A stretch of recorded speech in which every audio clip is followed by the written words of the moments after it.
IPhone 8 এই স্মার্টফোনটি launch হয়েছিল প্রায় আজ থেকে 7 বছর আগে। 7 বছর আগের এই ফোনটি 2024 সালে এসেও কিন্তু আপনারা অনেকেই কিনতে চান।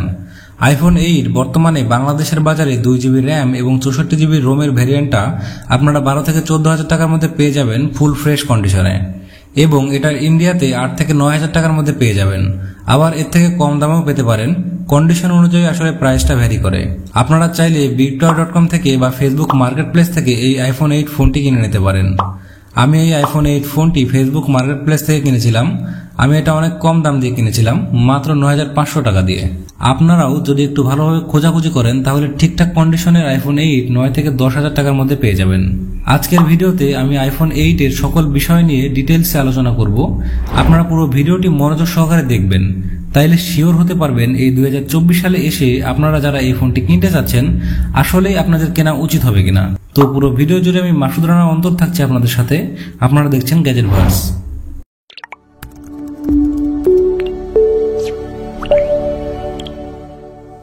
প্রথমেই আমি এই ফোনটির ক্যামেরা নিয়ে কথা বলবো। আইফোন 8 এর রিয়ার প্যানেলে থাকছে একটি 12 মেগাপিক্সেলের f1.8 অ্যাপাচারের 28mm ওয়াইড একটি ক্যামেরা, যেটার সাথে থাকছে ওআইএস, এবং ফ্রন্টে থাকছে 7 মেগাপিক্সেলের f2.2 অ্যাপাচারের একটি ক্যামেরা। আইফোন 8 এর ব্যাক ক্যামেরা দিয়ে সর্বোচ্চ 4K 60fps এ ভিডিও রেকর্ড করতে পারবেন, আর সাথে থাকছে ওআইএস। আর এই ওআইএস থাকার কারণে অনেক ভালো স্টেবল ভিডিও ফুটেজ পাবেন এই ক্যামেরা থেকে। তাই আপনারা কেউ যদি আইফোন 8 ভিডিওগ্রাফি করার জন্য নিতে চান তাহলে আমি বলবো আপনি এই বাজেটে এর থেকে ভালো কোয়ালিটি সম্পন্ন স্টেবল ভিডিও আর কোনো ফোনে পাবেন না। আইফোন 8 এর ফ্রন্ট ক্যামেরা দিয়ে ভিডিও করার সময় হাইলাইট এরিয়াগুলো ওভার এক্সপোজ করে ফেলে বেশিরভাগ সময়। এই সমস্যা ফ্রন্ট ক্যামেরাতে ছবি তোলার সময় আমি লক্ষ্য করেছি। আপনারা ছবিগুলো দেখলে আসলে বুঝতে পারতেছেন যে কিছু কিছু ছবিতে খুব সুন্দর করে লাইট ক্যাপচার করেছে এবং কিছু কিছু ছবিতে দেখা যাচ্ছে স্ক্রিন বা হাইলাইট এরিয়াগুলো যেগুলো আছে সেগুলো ওভার এক্সপোজ করে ফেলেছে। আর ব্যাক ক্যামেরার কথা বলতে গেলে এটার ব্যাক ক্যামেরা দিয়ে ভালো ভালো ছবি তুলতে পারবেন, কিন্তু আহামরি ডিটেইল পাবেন না। আর সবচেয়ে হতাশা হচ্ছে এই ক্যামেরাতে কোনো পোর্ট্রেট মোড থাকছে না, কিন্তু অ্যাপেলের অ্যাপ স্টোরে ফোকাস নামে একটি অ্যাপ পেয়ে যাবেন, যেটা দিয়ে আপনার ফোনে তোলা নর্মাল ছবিকে পোর্ট্রেট ছবিতে কনভার্ট করতে পারবেন, এবং এটার ব্যাকগ্রাউন্ড ব্লার অনেকটা রিয়েলিস্টিক লাগে।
এটার প্রসেসর নিয়ে কথা বলা যাক।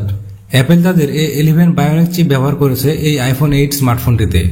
এই প্রসেসরটি আপনার ডেইলি ড্রাইভারের যে সমস্ত নর্মাল অ্যাপ আছে, যেমন ফেসবুক, ইনস্টাগ্রাম, ইউটিউব, টিকটক, এই সমস্ত অ্যাপগুলো খুব ভালোভাবেই ব্যবহার করতে সক্ষম, এবং call of duty, PUBG mobile, free fire গেমসগুলো সহ নর্মাল গেমসগুলো খেলতে পারবেন এই ফোনটিতে।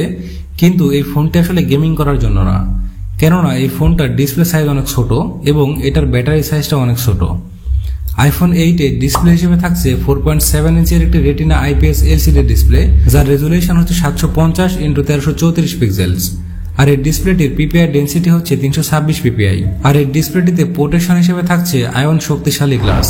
আইফোন 8 এর ডিসপ্লের ওপর সাইডে থাকছে হোম বাটন, যেটা একটি 3D টাচ ডিসপ্লে এবং একই সাথে হোম বাটন আর ফিঙ্গারপ্রিন্ট হিসেবে কাজ করে। এই ডিসপ্লেটি অনেক ছোট হওয়ায় এই ডিসপ্লেতে কন্টেন্ট ওয়াচিং এক্সপেরিয়েন্সটা খুব একটা ভালো ছিল না, তবে কাজ চালিয়ে যাওয়ার মতো আর কি।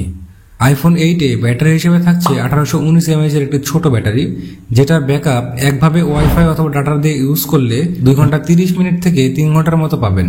আর নর্মাল ইউজ করলেও দিন শেষে 2 বার চার্জ করতে হবে এই ফোনটিকে। আর এটার নেটওয়ার্ক কোয়ালিটি এবং সাউন্ড কোয়ালিটিও আমার কাছে খুব একটা খারাপ লাগেনি, মানে এই বাজেট রেঞ্জের মধ্যে আর কি। 12 থেকে 14,000 টাকায় এর থেকে অনেক ভালো কিছু আশা করাও যায় না। তবে আপনারা যখন ফোনটি কিনবেন তখন অবশ্যই ভালোভাবে এটা নেটওয়ার্ক কোয়ালিটি এবং সাউন্ড কোয়ালিটি চেক করে নেবেন, যাতে পরবর্তীতে এসে কোনো সমস্যায় আপনাদের পড়তে না হয়। তো আশা করছি মেইন যে বিষয়গুলো থাকে সেই বিষয়গুলো আমি আইফোন 8 সম্পর্কে আপনাদেরকে খুব ভালোভাবে বোঝাতে পেরেছি। এরপরেও যদি আপনাদের কোনো কিছু জানার থাকে এই ভিডিও এর কমেন্টসে জিজ্ঞাসা করতে পারেন, আমি যথাসাধ্য চেষ্টা করব আপনাদেরকে হেল্প করার জন্য। সবাই ভালো থাকবেন, সুস্থ থাকবেন, আল্লাহ হাফেজ।